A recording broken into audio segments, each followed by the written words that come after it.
بسم الله الرحمن الرحيم.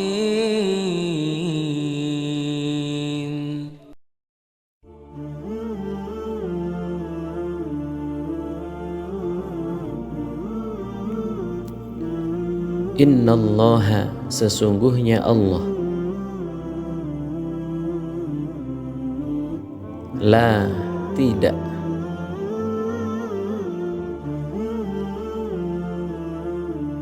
yastahyi, dia malu,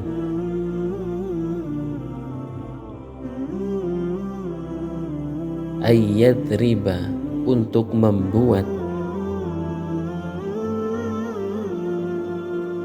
mathalan, perumpamaan,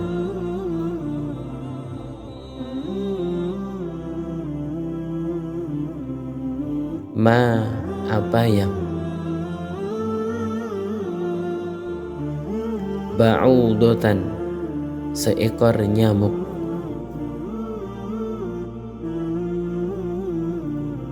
fama, maka apa yang,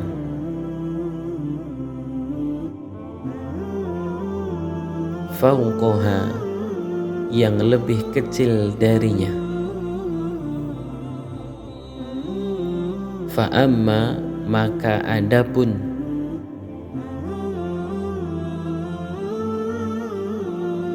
alladzina, orang-orang yang,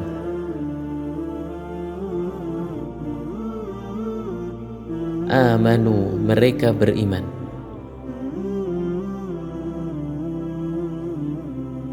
faya'lamuna, maka mereka mengetahui,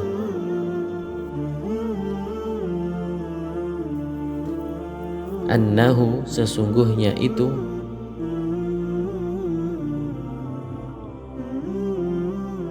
al-haqqu, kebenaran,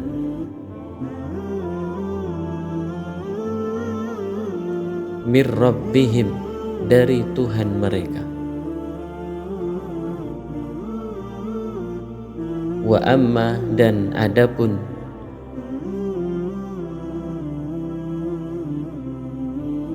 alladzina, orang-orang yang,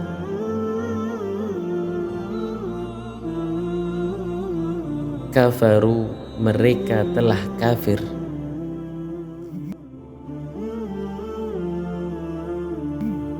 fayaqulun, mereka berkata, madza, apa,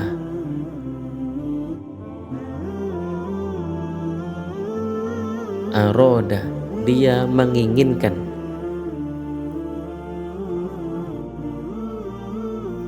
Allahu, Allah,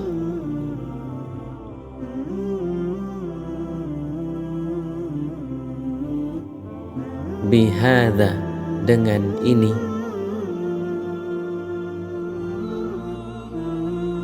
mathalan, perumpamaan,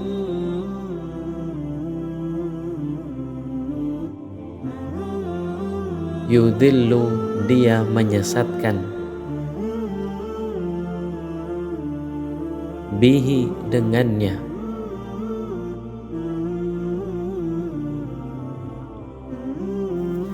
katsiran, banyak,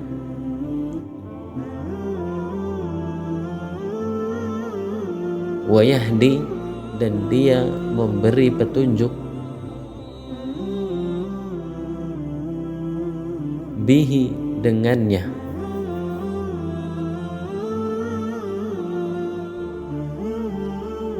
katsiran, banyak,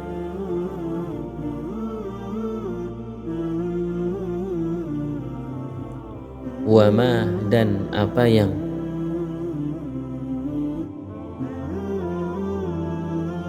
yudhillu, dia menyesatkan, bihi, dengannya,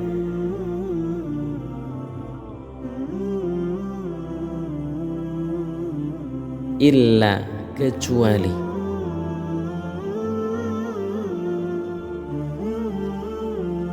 al-fasiqin, orang-orang fasik.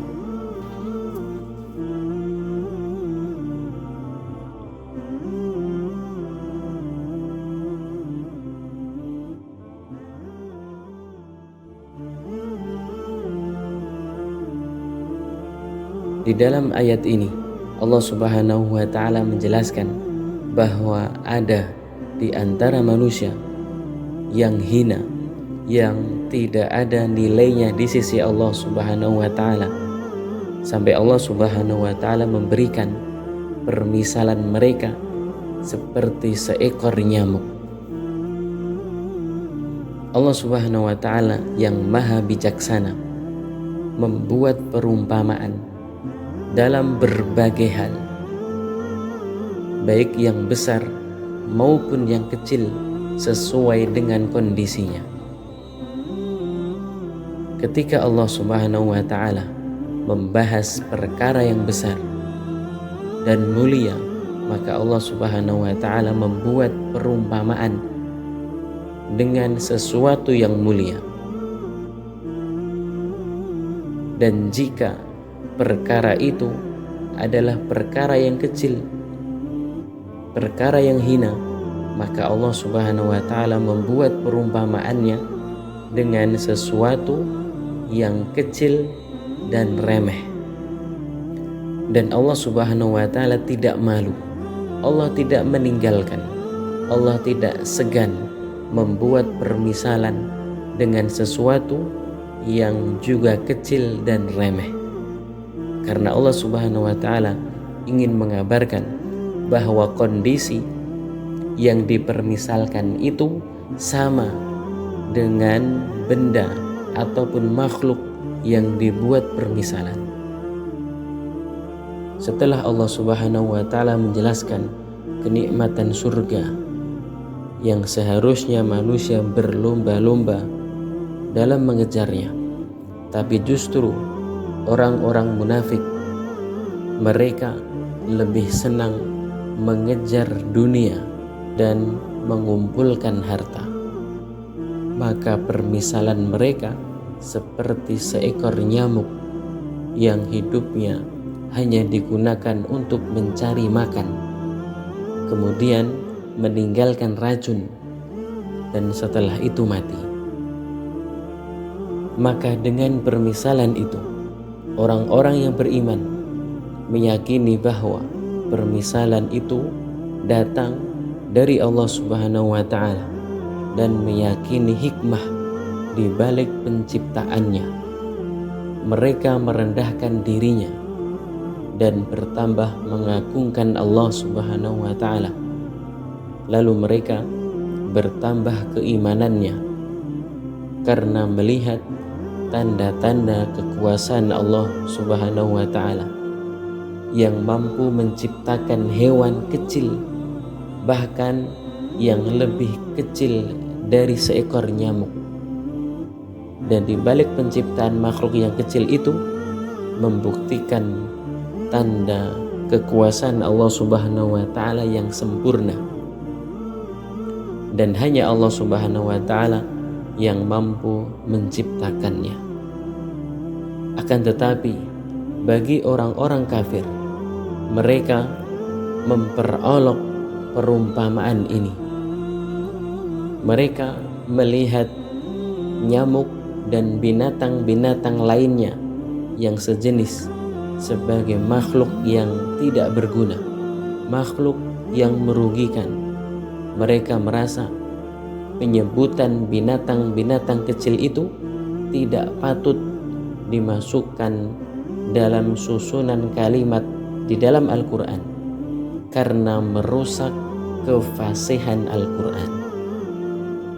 Maka akhirnya mereka bertambah keingkaran, semakin menjauh dari Allah Subhanahu wa taala, keluar dari hukum-hukum Allah Subhanahu wa taala, dan melakukan berbagai penyimpangan dan dosa. Maka mereka termasuk ke dalam orang-orang fasik, orang-orang yang tidak mau taat kepada Allah Subhanahu wa taala. Di dalam ayat ini Allah Subhanahu wa taala mendahulukan kata penyesatan daripada petunjuk. Yudhillu bihi katsira wa yahdi bihi katsira. Ini bermakna bahwa ayat ini turun sebagai jawaban orang-orang kafir yang menghina permisalan dari Allah Subhanahu wa taala dan bertujuan untuk mengetuk hati mereka dan menggetarkan hati orang-orang kafir. Dan Allah Subhanahu wa taala mengungkapkan akan terus ada orang-orang yang menyoal tentang Al-Quran, menghina ajaran-ajaran Al-Quran sehingga mereka tersesat. Semoga kita termasuk ke dalam golongan orang-orang yang beriman, yang mampu mengambil pelajaran dari setiap perumpamaan yang ada di dalam Al-Quran. Maka semakin kita peka melihat tanda-tanda kekuasaan Allah Subhanahu wa taala, akan semakin bertambah keimanan, ketaatan dan ketundukan kita kepada Allah Subhanahu wa taala.